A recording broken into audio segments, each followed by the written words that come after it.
Mga kabombo, andito tayo ngayon sa Cordillera Serenity kung saan nandito rin ang labi ni former DPWH Undersecretary Maria Catalina Cabral. At andito rin ang kanyang asawa at ang otoridad na kung saan kinukumbinsi siya upang sa ganun ay isailalim si Yusek Cabral sa autopsy. Ngunit paulit-ulit din namang tumatanggi ang asawa nito na si Engineer Cesar Cabral na ang sabi niya ay hindi na kailangang ipa-autopsy ito dahil kinilala naman niya mismo ng kanyang mga anak na ang asawa niya mismo or si former Undersecretary Catalina Cabral talaga yung namatay. Kaya hindi na kailangan na ipa-autopsy ito at hinihiling din ng mga anak na hayaan na lamang silang makauwi doon sa Quezon City, doon sa kanilang tahanan upang maihimlay ng payapa at tahimik ang kanilang nanay.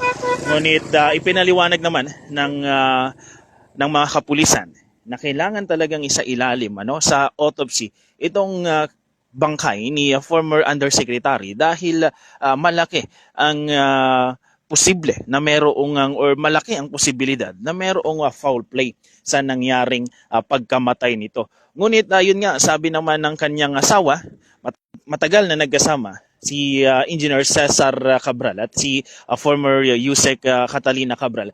Kaya masasabi niya na siya talaga yun at nakilala niya naman talaga na 100%. Pero sa kasalukuyan ay talagang kinukumbinsi pa rin, ipinipilit pa rin ng mga otoridad na isailalim ito sa autopsy.